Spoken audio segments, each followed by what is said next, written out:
what I find really interesting about storytelling is with a group of characters who aren't real or are real, or or with a sort of certain amount of situations. If you do it in the right way, put the characters in the right order, put the sort of story structure in the right order, you can make people cry, you can make people smile, you can inspire people, you can depress people, you can.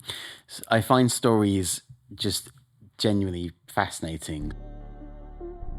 Hello, my name is Eline Perez and you're listening to Are You an Artist? Today's episode is with Ben Wright, who speaks about telling stories, making movies, traveling, but also being a plant in a play. Ben has a rich life full of experiences, so I'm going to let you listen right now. Enjoy! So, hi Ben. Hi, how you doing? Yeah, good. How are you? I'm very well. So I'm going to start by reading a letter I've written to you. Okay. Dear Ben, when I told you that I wanted to create a podcast, you helped me to get a first understanding of the material I needed. When I told you I needed a place to stay, you offered your sofa. I met you through our friend Gaël, and I could tell that you were a generous, kind person, but I didn't know at that time your background. When I discovered that you made movies, but also traveled all around the world, filmed in war zones, or climbed the Kilimanjaro, I was very impressed. You have so many stories to share, and working for charities, you definitely saw a lot more of the world than most people. This is why I'm delighted to have you here today, thank you, in this podcast, and to ask you the first question, are you an artist? I don't know how I would necessarily answer that. I think with filmmaking in itself, it's I want to sort of say it's broader than just artistry, and it's not at the same time. I think because filmmaking in itself is such a team effort, you can come up with a really good idea, but to bring that idea to life, you've got to bring in lots of different people. You've got to bring in lots of other ideas and other sort of thoughts. I think it's artistry in some respects, but I think it's quite different to a lot of other things. It's different to design work. It's different to painting or writing, which tend to be quite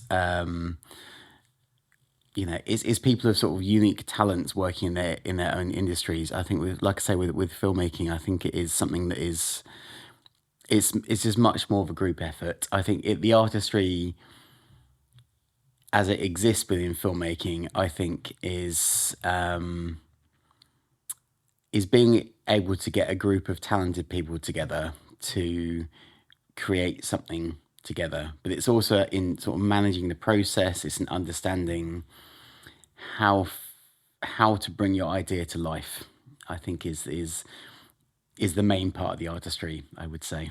And if you go back to your childhood, your very first creative memory, the very first creation can be a drawing, it can be whatever. So I originally wanted to be an actor when I was growing up, and I remember the first play I was in. Let me think, which was the first one. The first one I really remember. It's going to sound a bit ridiculous. I was the plant in Little Shop of Horrors.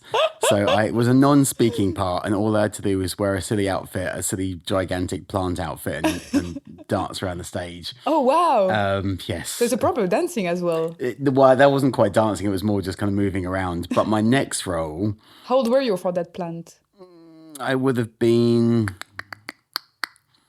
probably 16, I think, maybe. Oh, okay. Maybe. So a teenager. Yeah, very much so. I mean, when I was growing up, my parents were involved in the amateur dramatics society, so there was like local stage plays. So I had a bit of involvement around that, and I guess that's where my sort of artistry, the sort of direction of wanting to be creative, I guess, started. Then I was in that play, and the director, despite the fact it was a non-speaking part, he sort of liked working with me. So the following year, I was the main character in a musical. Oh, wow. Yeah, it was called the Dracula Spectacular, and I was Count Dracula, and I had Oh, to sing quite a few songs on stage. So oh, I didn't know that you sang as well. I used to sing. Okay. And from there, I got cast as Tiny Tim in The Christmas Carol in a local theatre that was a relatively big theatre back where I grew up. And I think that's where my real sort of love of acting started. And so I decided I wanted to become an actor, and I went off to university to learn about it, to kind of learn some of the kind of academia behind it, but also just to kind of study techniques. And I remember, like, basically, the course I felt was so bad. Was it? It basically killed my interest off within about a month. Like, it really just, like, I don't want to do this anymore. How come? How? I don't really remember specifically. I just really got a sense of like, no, this is just not for me. But I was doing a theatre and film course, and so my kind of passion for acting faded in one area and then went into another area, filmmaking. And I mean, to be honest, the filmmaking course also wasn't particularly brilliant, but me and a group of friends, we all went off and just decided we just want to make our own films. So we got hold of whatever equipment we could find, and we just started writing films. So nice.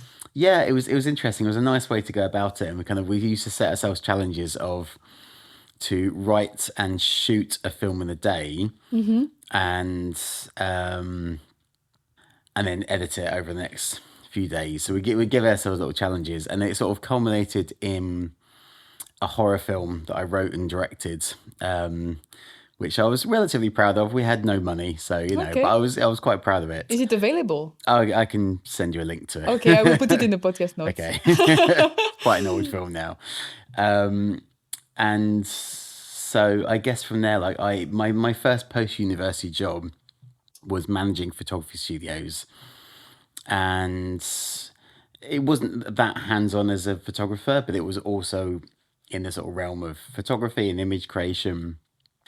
And from there, I went off to go and work for a small TV channel.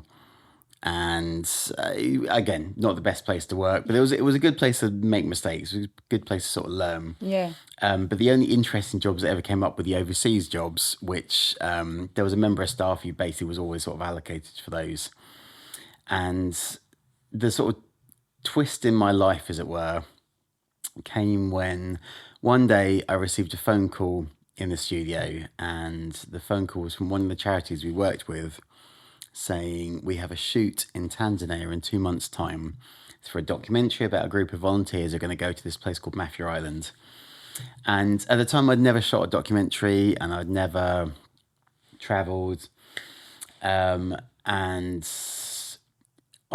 they said we have to confirm today who's going to go. So I just said, I'm going to go.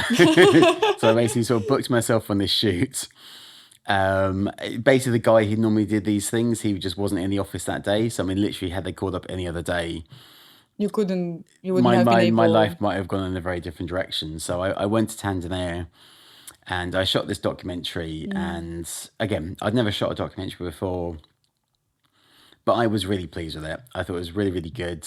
Well, not really, really good, but like for the first time, I thought it'd come out really well. I thought it was got some really good stuff in it. So I basically took the footage back home and started editing the film myself, which I wasn't really supposed to do, but my sort of pride took over. I was like, no, I want to do a good job of this. So I made this film, this documentary, and the charity afterwards turned around to me and said, we like your work, but we also like the way that you just get stuff done. Do you want to come work for us? And that was basically what sort of started me off in this industry. So Wow. yeah, it's been a Journey. very kind of, I have had a very kind of curious From a plant career from a plant.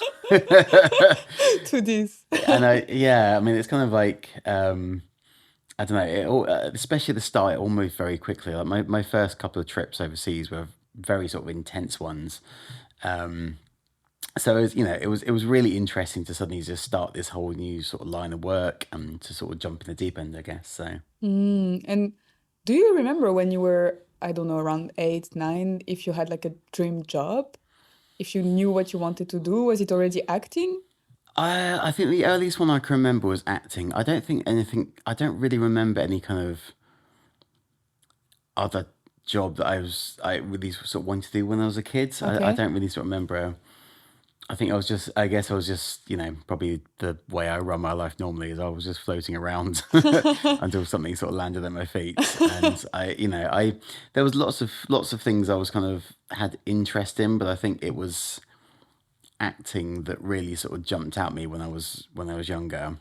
Do you know Something I really, why? Was it by watching movies or going to the theater because of your parents or? I think it was just being on stage. I think there was just something about just being on stage and kind of just, I don't know, just getting into this character and just becoming this sort of characterization and the kind of, I don't know, the kind of sense of drama around it. I don't know. I found it all really fascinating. There's also the other part of me is like I like to understand how things work. So when you're kind of, an actor in a play, you also then see how stagecraft works and how the sort of lighting systems work and how you kind of set it all up. So I found it sort of not just the acting itself, but all of it All sort of around? just genuinely sort of very interesting. But I mean, the film thing, like people have often asked me like how I got into this line of work, and like I say, I got into film kind of by accident, and then I kind of got into this line of work kind of by accident. It all just, I don't know. I guess that maybe sort of speaks a bit to my personality, but I don't know. It was all just very spontaneous, and it all just felt very just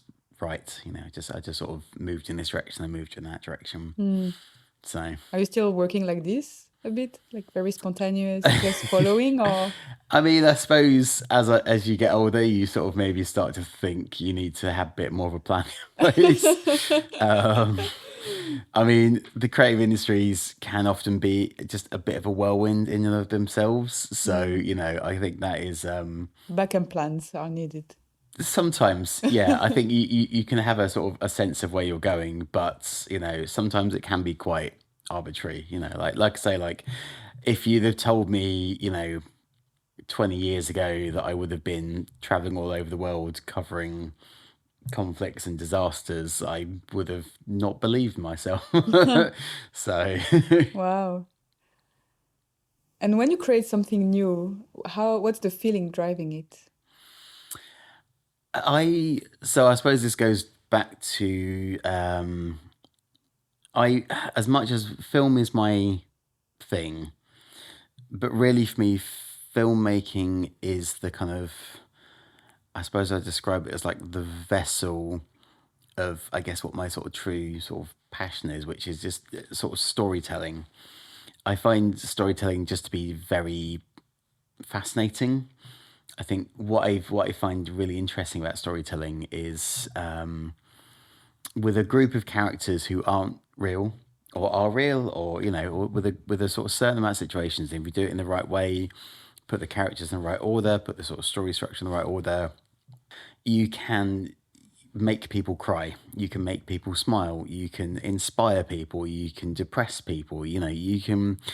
I find stories just genuinely fascinating. So when I'm involved in a project, I what really drives me is looking at what is this story, like what's the really interesting part of the story, what's the part of the story that's really going to kind of emotionally engage someone, and how do we make the most of that? How do we establish the characters that make the audience want to care about them?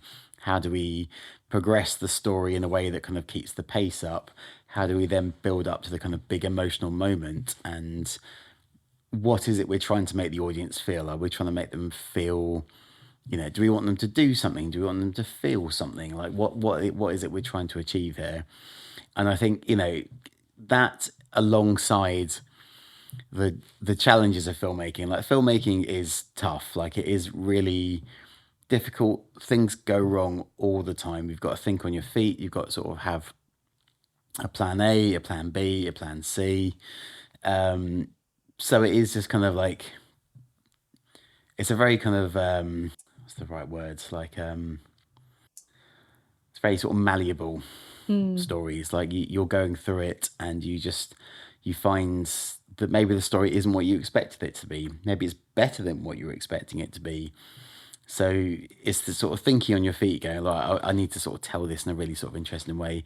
And then when you get to the end, you know, I have been sort of garnered a bit of a reputation through various charities I work with for being able to make people cry, and I hope that's in a good way. I'm sure it is. But you know, like when you're sort of seeing people watching one of your films and they're kind of, you know, just becoming emotional, you know, I feel like that, you know, that is me. Like, I've done a good job. And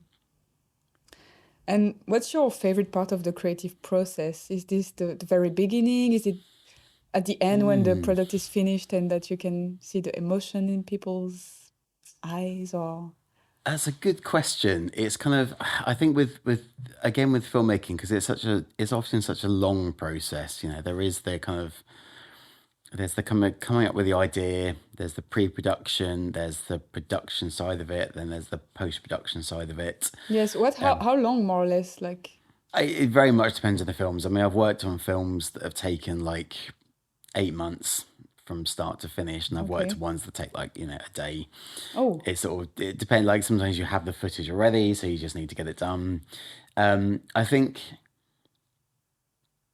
the way I've always sort of described like specifically being a film producer is it's almost like drawing two dots on a piece of paper. So the first dot is the idea, the second dot is the film itself, and the job of a producer is to keep the line between the two of them as straight as possible. So things will go well and the line will go up.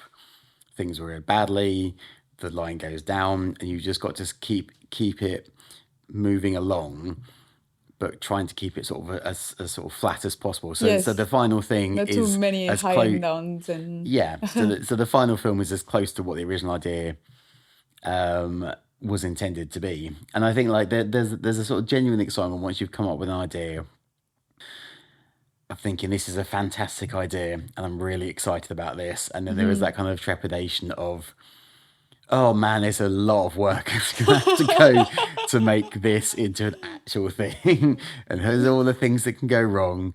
And here's all the kind of things we can have along the way. So I think that there's sort of certain points. There's a point where you've got the idea. I think there's the point where you're actually then going into the filming itself. I always find that very exciting because you've got everything in place then. You've almost sort of got a bit more sort of control over it. And then there's a particular moment in the editing where you've sort of prepped everything, you have all the footage, and you can get into that the really sort of creative part of it where you start moving things together and go, okay, that works there. This doesn't quite work here. Let's move this scene to this bit here. Let's juggle things around, and you sort of see it coming together. That's the part I really enjoy the most. I think is when you actually start seeing all the sort of parts that you've. It's almost like you've been building your own puzzle, and the editing process. That particular part of the editing process is when you start to see the puzzle coming together. wow, it's very playful, I guess. Yes, this kind of I've always sort of described it as like it's like a puzzle with 1,000 answers. You know, oh, there's no kind of definitive way because you often have like, you know, you might have like, you know, somewhere between 20 to 300 individual shots for a film that you can use. So, you that's a know, lot. yeah, I mean, it can take, you know, it takes a certain eye to look through footage and go, okay, that shot will work really well. That shot would work really well if we have a quote that's going to sort of say a certain thing. Let's go for the quotes, and you start sort of like piecing different things together, and then you have little mini scenes and go, okay, well, this scene will work at the start of the film because it's going to really sort of emotionally resonate with the audience, or maybe this scene we need later on to create a bit of tension, just to try and sort of bring the audience interest maybe back up, or maybe we need to bring it back down again. So it's all these kind of like thoughts that go through your head as you sort of piece all this together. So And what are you looking for when you make a movie or? I think like the number one thing, and I think this sometimes also then comes down to a mistake that people make is I think you've always got to make a film for an audience. I think that is a mistake I think a lot of people make is that they make a film for themselves, but you're not making it for yourself. You want to make it for an audience, and you want to make it do something for an audience. So my favorite quote about film is I was listening to a sort of film lecture once with a guy called Park Chan-wook, who's a Korean film director who directed the Vengeance trilogy, which includes Old Boy, which is probably his most famous film. And in this lecture, he says, if you want to turn your brain off, go and have a bath. If you want to learn something, go and watch a film. And my mentality is any film you watch, even if it is terrible, you can always learn something from it. And the test I always give myself for that is like, I have only ever seen one of these, but the Fast and the Furious films is the example I often give because, yeah, they might be mindless trash. People could debate that with me, but but the fact of the matter is, they keep making £1 billion in some way, shape, or form. The Fast and the Furious films are tapping into something in our current moment in society. What that is like the interesting thing. I think this is what again you can learn from a film. You can watch one of these films and go, I haven't learned anything from watching the film, but if you analyze the film and go, it's tapped into something, it's saying something about our current place in society, where history is, where culture currently is, that it has tapped into. People don't have to go and see these films, but they do, and they can continue to do really well. So what is it about these films that you're learning? So I think again, like sort of going back to your original question, it's it's always the audience. It's always like, what do you want the audience to walk away from this film feeling or doing? And that's the main thing for me. And how do you find working with all the people? Do you prefer to have a smaller team or I mean, it sort of depends on the film you're working with. I mean, like a lot of the time, bringing in different expertise is just an important part of it. I mean, so like getting lots of creative people together can have its problems in itself. There are chaos? chaos, there's egos, there's agendas, there's thoughts. Like there's a lot, and a big part of being a producer is basically sort of managing all of this. And it's like certainly that there's a certain point where you want to bring in people's expertise. Like my expertise are limited in a lot of ways. So actually sort of, if I'm bringing on an animator, I've got, a sense of what I want to do, but, they are an animator. So I want to get their thoughts, like bring me your ideas as well. And there's a certain point of also then managing that as well and just making sure it doesn't go too far off the rails, because too many people's opinions ultimately, I think that's the biggest challenge when it comes to filmmaking is all the people involved, all the various stakeholders. There's a lot of opinions. There's a lot of people thinking it should be this or it should be this. Or we should focus on this and focus on that. And again, it's like a puzzle with 1,000 answers. So that you can often do all these things, but what you can't do is all of it at once. So you've got to sort of manage expectations, and you've got to utilize your talent well and bring in expertise. And just make sure it doesn't go too far off the rails. But I mean, I suppose the other thing worth saying as well is, like, I don't know, I really get on with like people with a good expertise in film. I just sharing that kind of camaraderie, sharing that kind of experience, and sort of knowing what it's like making films and just sort of bringing all different people is fantastic. It's really great, and I think that's probably the part that I do enjoy most. I mean, there was a series of films I've sort of made in the past where it was just we had a bit of a sort of rolling crew, different people coming in and out at different sort of stages of it.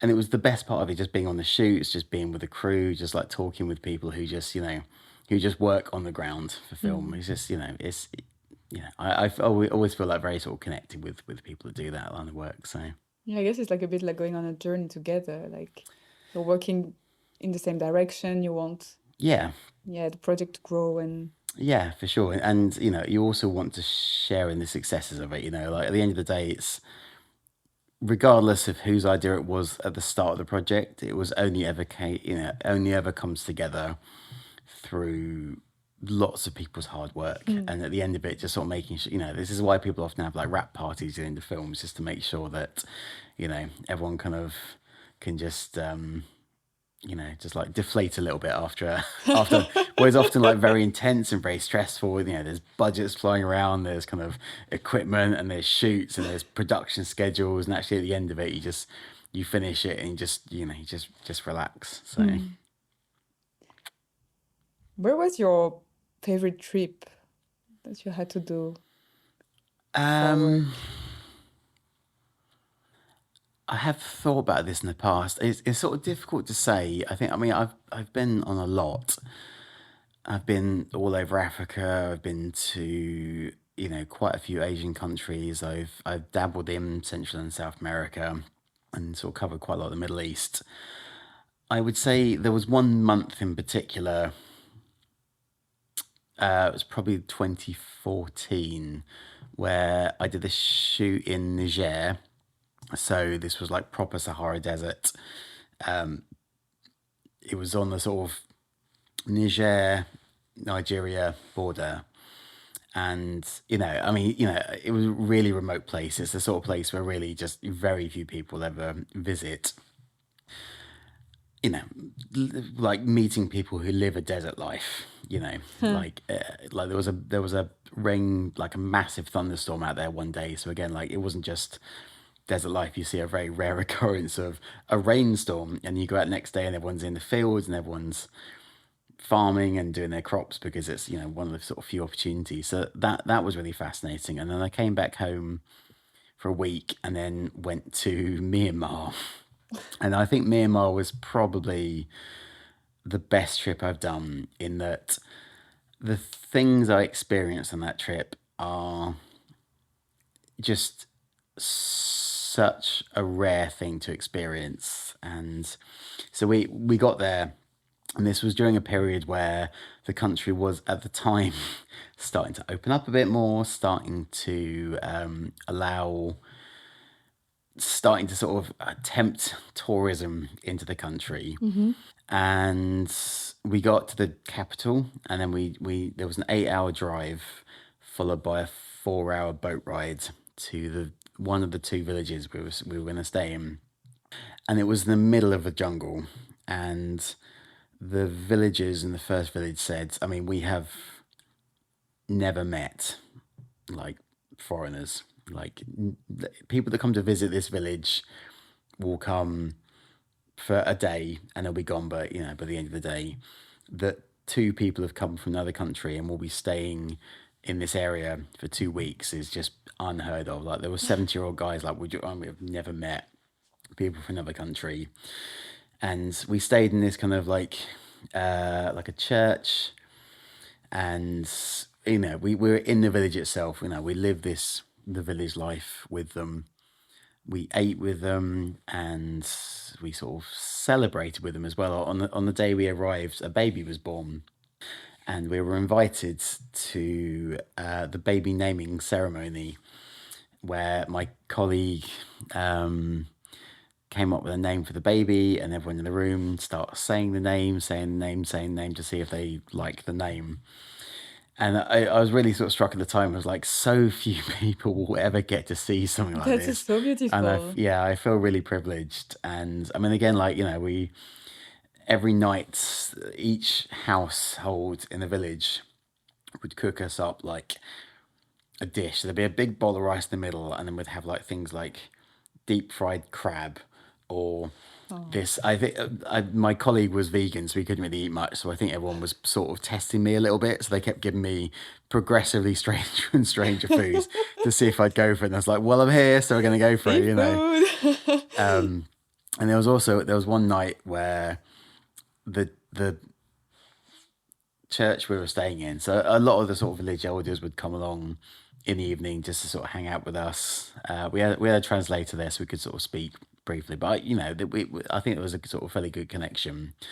And then one night out of nowhere, the church got invaded by these just flying insects. They said they'd never seen anything like it before, but like literally like thousands of these things Oh just dear. descended onto the church, and they got these kind of like the strip bulbs, and they put them in the corner, and the bugs would go to the lights, and they got big buckets of water, so they're literally sort of just scooping up handfuls of these insects and just into the bucket, Oh scoop four into the wow. bucket, scoop four into the bucket. That's like a movie-like It was pretty scene. dramatic, yeah.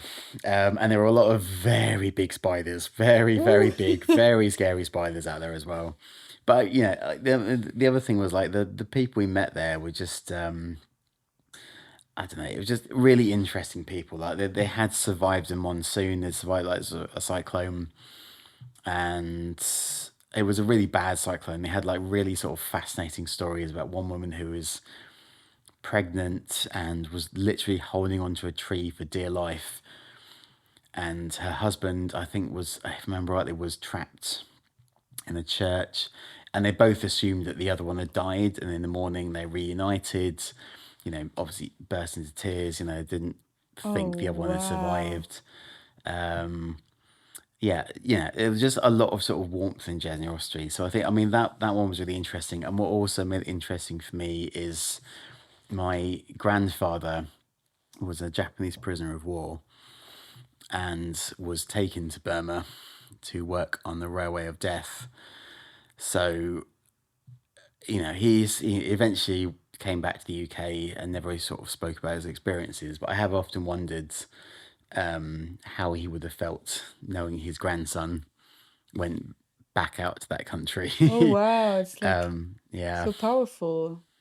Yeah, I mean, it's just, you know, like to know that my family has a history there, and it's not a particularly very pleasant history. It was quite brutal, I would imagine.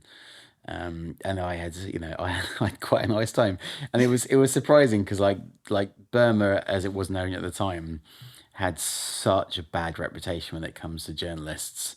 What were you doing there? Was that like for a documentary or It was for a charity, so we were documenting some charity work out there. okay. So we're getting like a sort of suite of things.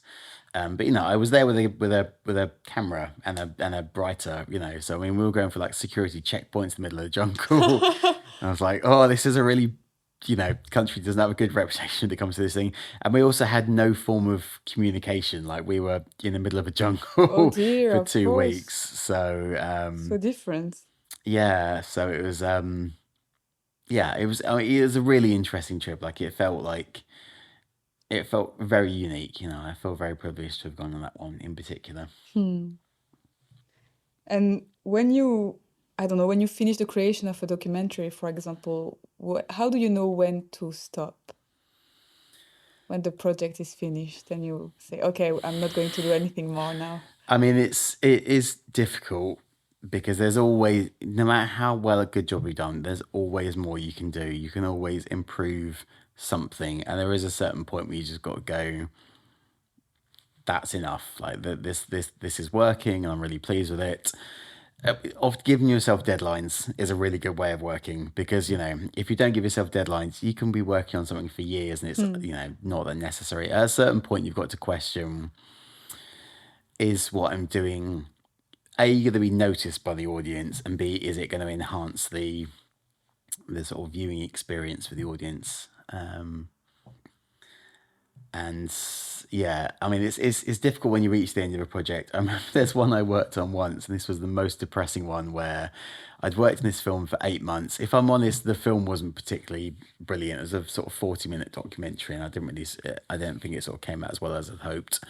But there was the charity I was working for at the time arranged this like big cinema screening of it. Hmm. So in a room with like, you know, 50 to 100 people watching this film, and it sort of comes to the end of the film, and there's the big sort of culmination of the film, and everyone sort of reflects on what they've learned and what it was like, and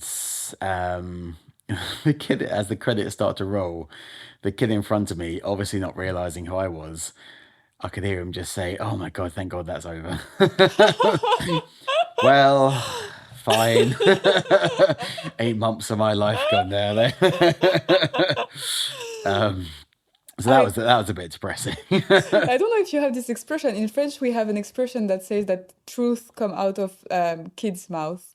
Yeah, That's so funny.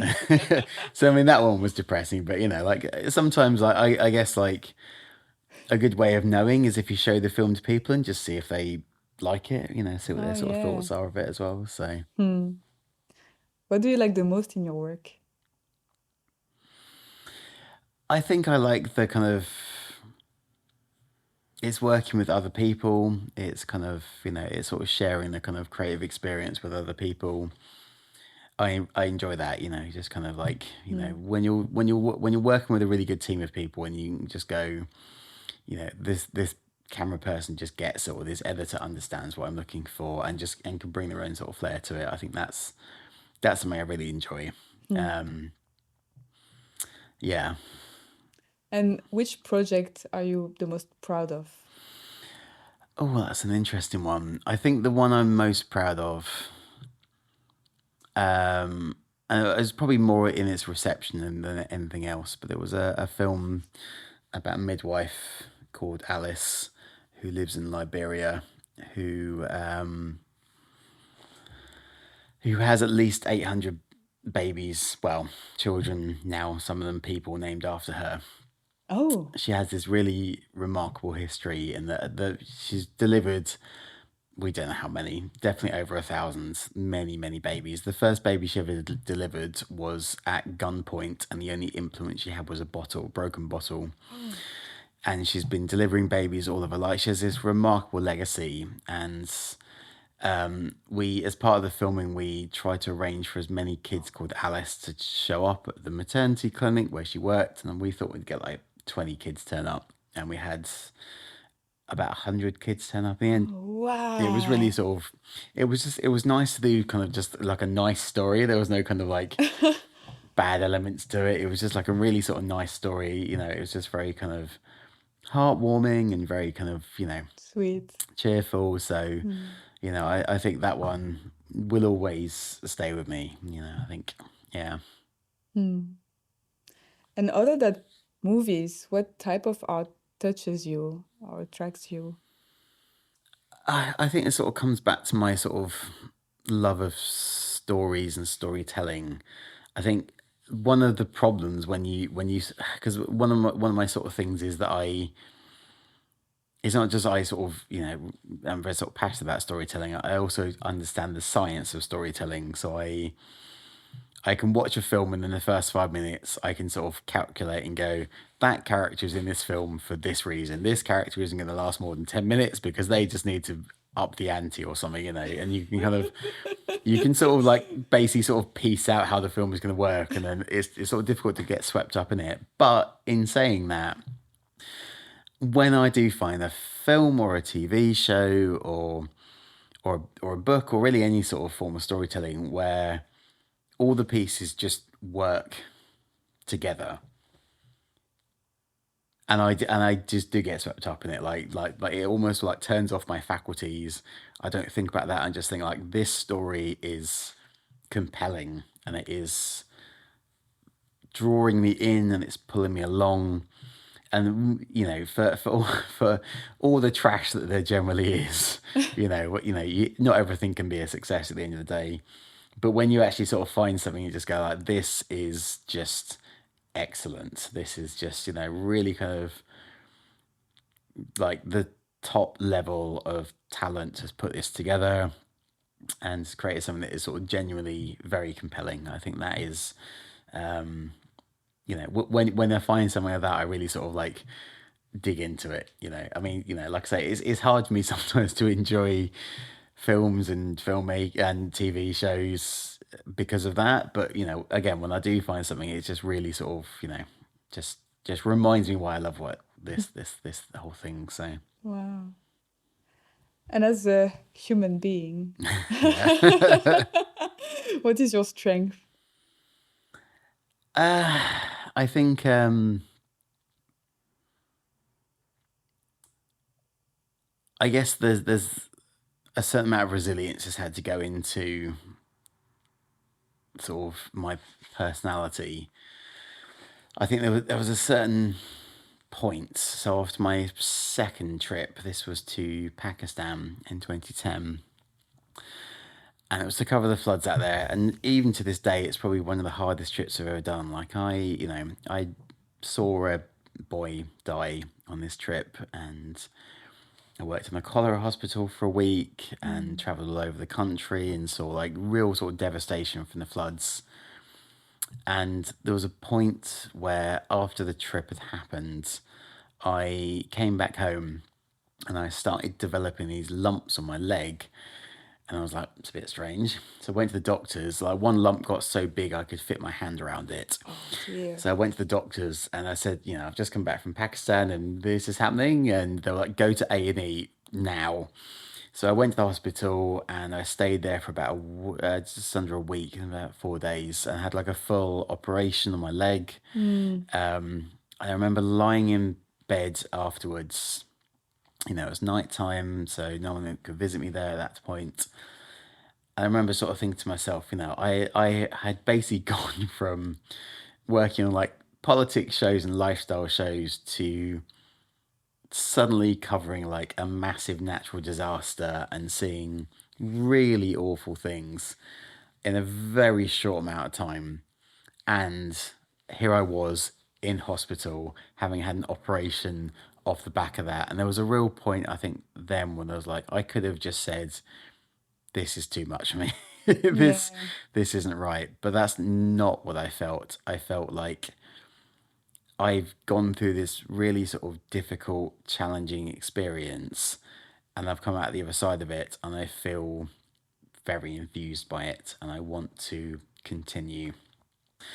And I think I had to build up a certain amount of resilience because, you get to travel to very exotic places and meet remarkable people, but you also see and hear the worst that humanity has to offer, and that is challenging. It's I have heard things that will stay with me for the rest of my life. Like really, whatever you think you can imagine that people will do to each other is not as bad as the reality of what people will do to each other in the right circumstances. Yeah. And you have to build up a certain amount of resilience to be able to process all of that. So I think that's probably my strength, is that I always went into this line of work with my eyes wide open, and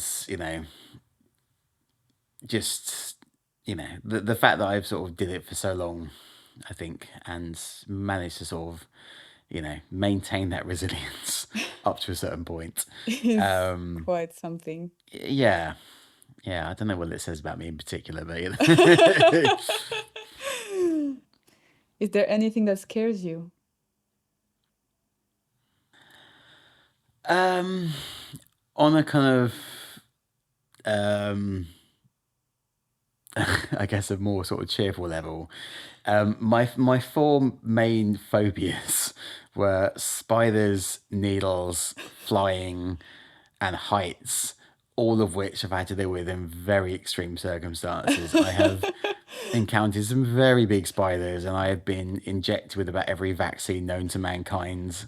I've climbed up mountains and walked along very sheer cliffs, and have almost been in a couple of plane crashes.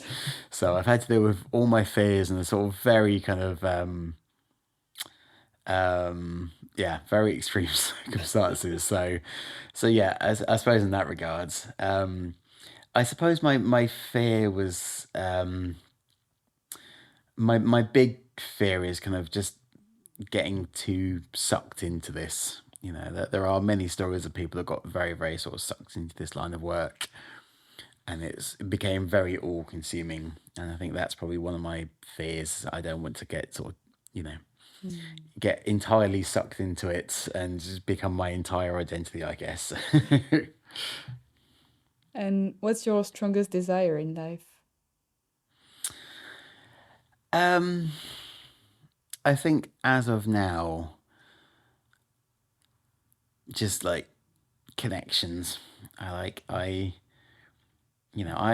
know people from all over the world. I've met people from all over the world, but it's like I just desire to be connected with my friends and my family and just like special connections. And I guess yeah, that's what means things at the end of the day. I can get involved in lots of things all around the world, but at the end of the day, it's the kind of it's those around you that matter most. And I think that's always been my desire of just having a really sort of solid community of people around me who I can be involved with and support them, and they can support me, and just I think that's you know yeah, that's what I always sort of gravitate towards, just like a really sort of solid group of friends. Hmm. And do you want to be liked or approved, and by who? I think if you want to be liked and approved, don't become a filmmaker. Why are you Like hated? you've really got there are battles galore to be had. Like you will never please everyone. like um, you know, you've you've got to be sort of proud of what you do, but also detached enough that when people criticize your work, say this film isn't good, or like make this change or that change, you've got to sort of suck it up. But yeah, I wouldn't say I'd say you have quite a thick skin for this line of work. So yeah, like people can make their own judgments, but I have no desire to. I suppose I have a desire to for the audience to like it enough, but it's an audience that I will probably never meet. So I mean, Mm. Hmm. And is there anyone who inspires you? there's I suppose like the one filmmaker in particular who I've sadly never met, not yet anyway, at least, who always inspired me the most is a guy called Werner Herzog, who he in his earlier years, like he made these just incredible films. But it's not just he made the films, like for all the things I've said about the challenges of filmmaking, working with crews, working with ideas, working with challenging situations. He took all that and he went into like jungles and shot like feature films in jungles.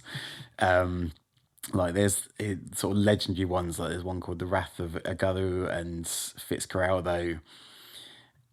Just like there's a behind the scenes documentary of Fitzcarraldo which I thoroughly recommend watching because it is just like the fact that he was able to put these films together is nothing short of remarkable, and the fact that they are incredible films is again just testament to his work.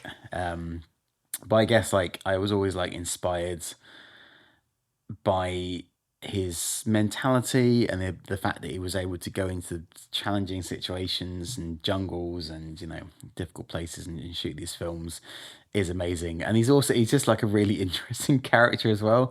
I remember hearing a quote from him once where he said like young aspiring filmmakers will come up to him and so like I've shot like 90 hours of footage and I want to make a film, and his response is, "You're a filmmaker, not a garbage collector. Like shoot your films properly." I always sort of admire this sort of like work ethic. So. Well, if you're an animal, what would you be? um, Probably an alpaca. I found alpacas to be charmingly like ludicrous creatures. I don't know what this animal is. Like a llama. Ah, okay. Yeah. I don't Oh, know. wow, I yeah. find them just ludicrous creatures, but I don't know. I can't help but admire them. And what's your favorite color? I don't know. I don't know. I have a favorite color in particular. I suppose maybe red, but I couldn't say why. Oh. Hmm. And what makes you happy? I think what makes me the moments of happiness I most are, when you're sort of surrounded by, like your closest like friends and just, just enjoying kind of life. I think that's the sort of happiest moments for me. It's just when you're kind of, yeah, with good people, sharing good company, doing Not the fun. bad ones. Not the bad ones, no. Do you feel like now you know yourself pretty well? I do, for better and worse, I'd say. Knowing yourself is as much a blessing as it can be a curse. But I think I have a pretty good understanding of who I am, and I don't know, like you sort of reflect. I've certainly reflected recently around, the reasons I got into this line of work, and kind of why I did it. Really, I guess. I guess what sort of drew me to this sort of direction. But yeah, I mean, I'd say I know myself sort of pretty well at this point. Hmm. So And how do you learn and grow? I think if I were to sort of go back and sort of give myself advice in that regard, I think sometimes you just need to sort of stop and reflect, give yourself points where, especially when you're sort of in the intensity of work in the middle of projects or projects and doing lots of projects and you're doing this, you're doing that, just give yourself time to just reflect every now and then, just like go like, are there, I'm enjoying this work, but are there other things that I'm not sort of focusing on? I think that's a good way to grow and learn, is just to, reflect on your, find good points where you can reflect and just sort of think about, like what is it that you want, from life, what are you trying to achieve and how are you trying to achieve it. Hmm. And what are you trying to achieve now? um I don't know. I guess at the moment I kind of, I'm exploring kind of a slightly kind of new career path as things stand. I think what I'm trying to achieve at the moment in myself is like I would say, and I think there's a certain point where, especially in the creative sector, you've sort of got to draw a line sometimes and say like, I achieved more in my career than I ever thought I was going to achieve. I travel around the world. I made films. Some of them got like a lot of attention. And I could continue down this route, but there's a part of me that just feels like I probably have achieved everything I would like to achieve in terms of, my own sort of personal achievements, climbed up Mount Kilimanjaro and, boated on Lake Titicaca and slept in the jungle in Burma and, like shared a meal with people in the Philippines and, just like lots of sort of crazy things I've done in the past. Um, I think now what I'm trying to achieve is just, I don't know, just more life, like it's what really matters at the end of the day are just, the people around you and just being able to sort of enjoy yourself and, just, I think that's what I'm trying to achieve at the moment. Just sort of like pull myself back a little bit Hmm. from this kind of, you know, working in this sort of field and just enjoying life a bit more. Hmm. And do you have any coming project for the future that you want to share? Or... I'm working on a couple of things at the moment, and there's a couple of things I want to sort of do for myself, because I often sort of made films for charities and organizations and companies and that sort of thing. Um, there's sort of two things in particular I'm trying to do at the moment. One of them is to write a book about storytelling. I think I hear a lot of people that sort of talk about they're making a film or writing a book or doing this or doing that, and I often sort of think like, I think there's a lot of mistakes I think people make, and I think whatever your sort of format is, like understanding the fundamentals of how story can make what you're trying to achieve better, and understand like, this is how to make your story compelling. This is how to sort of inject the right characters in there, give your characters a good journey, give your narrative structure, like put in plot devices to make the tension go up and down at the right points. So I'm currently trying to write a book at the moment, which is a bit of a sort of a guide and a kind of look at the sort of science of storytelling, which I hope will be a useful thing. And I'm also hoping to produce a podcast. A lot of people have said to me in the past they think my stories from traveling would be really interesting. Yes. I sort of personally think like what I have that's better is knowing people across the sector who have gone to and done very extraordinary things, and I would like to do a series of interviews with people across the charity sector who've maybe been working for like 20, 30, or even 40, 50 years, depending who we can find, who were deployed out to places during kind of very notable times. Maybe I don't know, maybe like the Afghanistan war, or Somalia during the 90s during the flooding, or like conflicts in different places.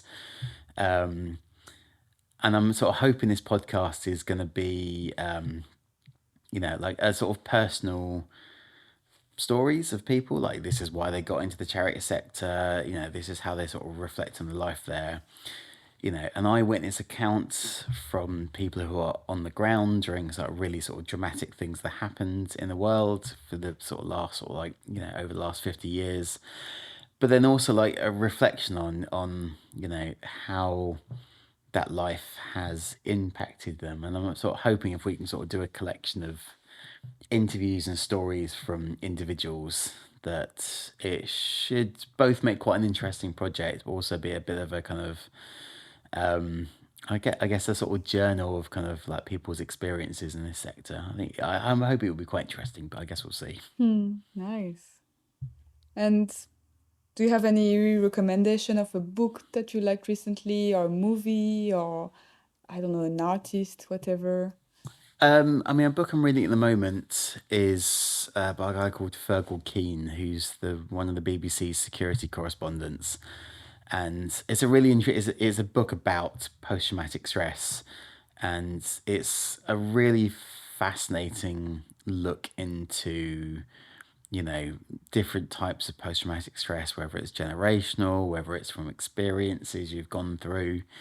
And I'm finding it a very interesting read. Like, I never went as sort of far as Fergal Keane did. He's a obviously a big legend in that sort of field. But it's sort of really interesting to sort of hear like some of the experiences I have, and some of the kind of way it sort of impacted me. Is I'm not the only person that's gone through it, and it's sort of good to hear that. So it's a really good book if you're sort of looking about